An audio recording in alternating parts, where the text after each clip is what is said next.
last video, we saw how to assign oxidation numbers to every atom in a compound. Now we're going to take a step further. We're going to apply that knowledge to chemical reactions so we can identify what species is gaining electrons and what species is losing electrons. And that will allow us to determine what was oxidized and what was reduced. So redox reactions are characterized by the exchange of electrons.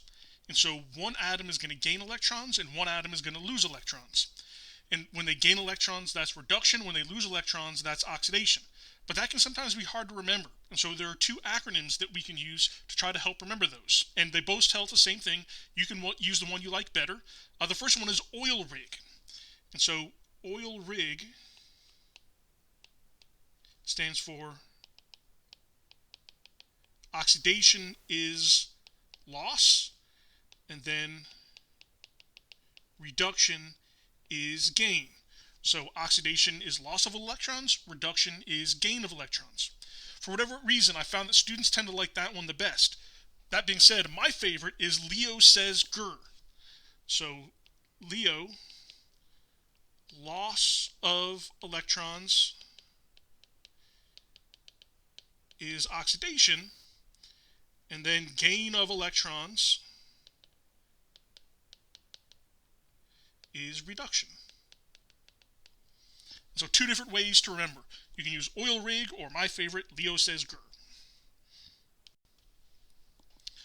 Alright, so we want to apply this to a reaction. And when we look at a reaction, we want to determine what was reduced and what was oxidized. So we needed to figure out where the electrons are going. And so in order to do that, we need to assign oxidation states to every atom in both the reactants and the products. So when I look at MnO2, I have an ionic compound, and it's composed of two monatomic ions. So in this case, the oxidation states are just the charges. And so we know when oxygen is part of an ionic compound, the oxygen is going to be -2. And because there's two oxygens, there's just one manganese, the manganese has to be +4. Right? Then I have aluminum all by itself. I have elemental aluminum. Right? There's nothing in the upper right-hand corner to signify there was a charge, so I know that it's neutral. So the aluminum is going to be 0. For the same reason, I just have manganese all by itself. There's no charge in the upper right-hand corner, so it's elemental manganese. So its charge or oxidation state is going to be 0. And then I have aluminum oxide. That's ionic. But we know the charge that aluminum and oxygen have when they're in ionic compounds. We know aluminum is going to be +3 and oxygen is going to be -2. So to determine what was reduced, I need to figure out what gained electrons. And so its oxidation number should decrease, right? It should become less positive or more negative. And so when I look at oxygen, right, oxygen went from -2 to -2, right? So oxygen didn't change. So I'm going to cross out oxygen, right? He's not a candidate for being oxidized or reduced because his oxidation state didn't change. But when I look at manganese, right, manganese did change. It went from +4 to 0. So that became less positive or more negative, right? Its oxidation number was reduced. So that means it gained electrons, right? And Ger, gain of electrons, is reduction. So the manganese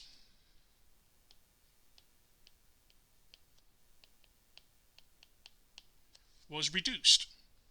And when we look at aluminum, aluminum went from 0 to +3, right? It became more positive. Now, in these redox reactions, one thing is going to be oxidized, one thing is going to be reduced. So if the manganese was reduced, then the other thing whose oxidation state changed has to be oxidized. But when it becomes more positive, that means it lost electrons. So we can say,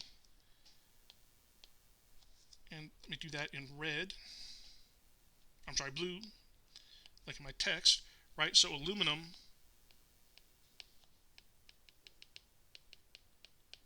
was oxidized. Now, when we do these types of reactions in practice, we can kind of think of it being like cause and effect, or kind of like yin and yang. Like one thing was reduced and the other thing was oxidized. And so you can sort of think about it as the thing that was reduced, right, it gained electrons, so it must have stolen them from something else. And so we can sort of think about the thing that was reduced caused the other thing to be oxidized, right? And the thing that was oxidized, it lost electrons, or we can think about it, it gave the electrons to something else. So the thing that was oxidized caused the thing that was reduced to be reduced. And so that's where we get these terms from, right? If manganese was reduced, then it caused aluminum to be oxidized. But when we talk about these oxidizing agents and reducing agents, the thing that caused the other thing to be either oxidized or reduced, we use the whole compound, because we're thinking about, like, what chemical did we add to the mixture that caused this to happen? And so we didn't just add manganese, we added manganese 4 oxide. And so it's the whole compound that are the agents. So because manganese was reduced, the compound that it's part of is the oxidizing agent. And then aluminum was oxidized, so its compound is the reducing agent. But of course, aluminum was just by itself. It was just the element, and so aluminum was both oxidized, and then aluminum is just the reducing agent because it's not part of a larger compound. And so when we ask what was reduced and what was oxidized, you're always just going to give me an individual atom. You're just going to tell me what element was oxidized or reduced. When I ask for the oxidizing agent or the reducing agent, you're going to give me the whole compound, and they're always going to be reagents. That oxidizing agent and the reducing agent are always reactants, right? We could call it, if we want to, we could say it's the oxidizing reagent and the reducing reagent. But common practice is to just call it the agent. So let's look at a couple more examples to see if we can solidify this. All right, so we're given a reaction here, and we want to know what was oxidized, what was reduced, what's the oxidizing agent, and what's the reducing agent. So to do that, I need to go through and assign oxidation numbers to every atom in all the compounds in both the reactants and the products. So first, the zinc solid is easy, right? This is just elemental zinc again. I got zinc by itself, it's got no charge. It's going to be 0. If we look all the way to the right in the products, same thing. The copper there is 0. Then I have CuCl2. This is a metal and a nonmetal. It's an ionic compound, so the oxidation states are going to be the same as the charges. And copper, we don't know what it is all the time, but we know chlorine, when it's in an ionic compound, is -1. So because there's 2 chlorines, in order for that to be neutral, this must be copper 2.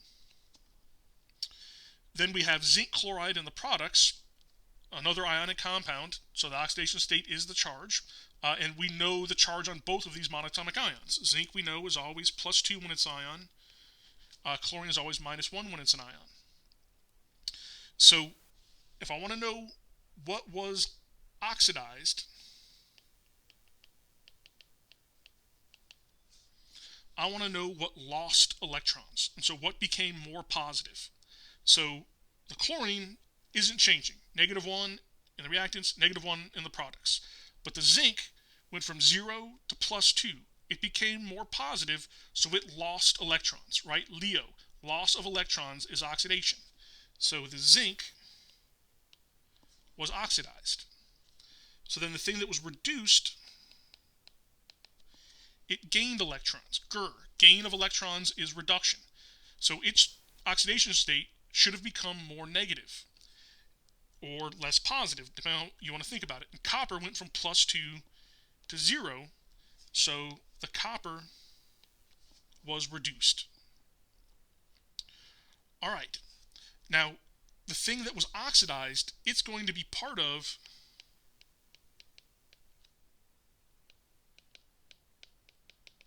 the reducing agent, right? The thing that was oxidized, it caused the other thing to be reduced. So the whole compound that the oxidizing agent is in is our reducing agent. In this case, the zinc's not part of a larger compound in the reactants, so the reducing agent is just zinc.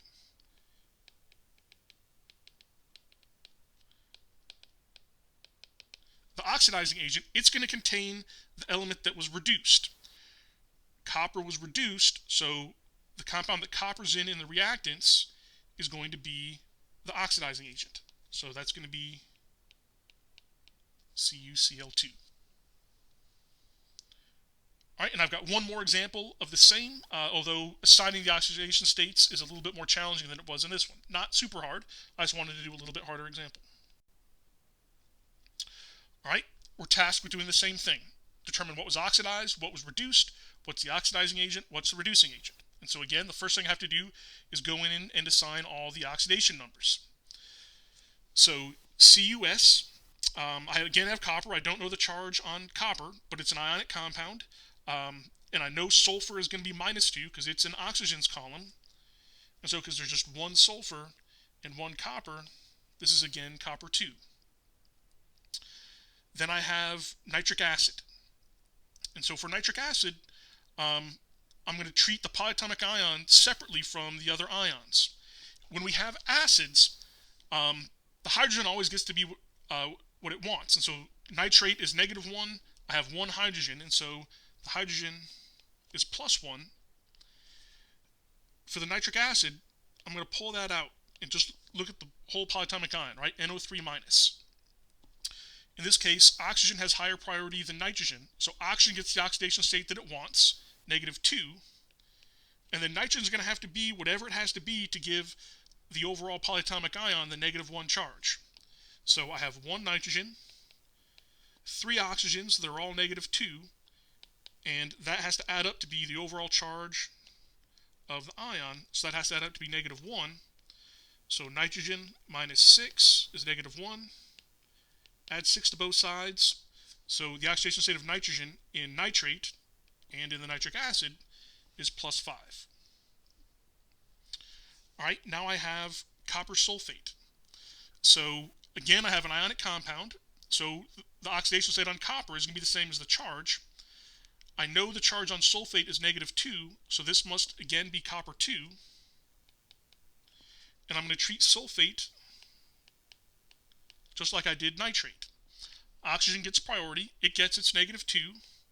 Sulfur will have to adopt whatever it needs to in order for the polyatomic ion to have a -2 charge. So I have sulfur, 4 oxygens that are -2, that has to add up to the charge. Add 8 to both sides. So sulfur is +6 in the sulfate ion. Then I go to NO, covalent compound. Again, oxygen is going to get priority over nitrogen. So oxygen gets its -2. This one's a little bit easier. There's just one nitrogen. So in order for nitrogen monoxide to be neutral, the nitrogen has to be +2. We then get to water. Hydrogen gets priority. So hydrogen gets to be its +1. But there are 2 hydrogens, so in order for water to be neutral, oxygen actually also gets to be what it wants. It gets to be -2. Alright, so now I need to find the 2 elements whose oxidation states changed. And there should only be 2 if we've done it right. And so I think when I look at copper, it went from +2 to +2. Sulfur went from -2 to +6. So sulfur changed. Hydrogen +1 to +1. Nitrogen +5 to +2. So nitrogen changed. And then oxygen -2. And then the products is all -2, -2, -2. So the 2 that changed are sulfur and nitrogen. And so I want to know what was oxidized. So Leo says GER, loss of electrons is oxidation. So the thing that became more positive was oxidized. And so sulfur went from -2 to +6. So sulfur was oxidized. And then the thing that was reduced, Leo says GER, gain of electrons is reduction. So the thing that gained electrons, that became more negative, is nitrogen, right? It went from +5 to +2. Oh, I'm sorry. I wrote the wrong thing here. Under oxidized, I should have written sulfur, and then under reduced is the nitrogen. So then the reducing agent is the compound that contains sulfur in the reactants. So that's going to be my copper 2 sulfide. And the oxidizing agent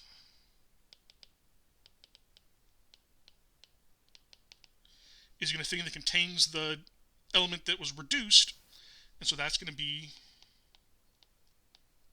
my nitric acid.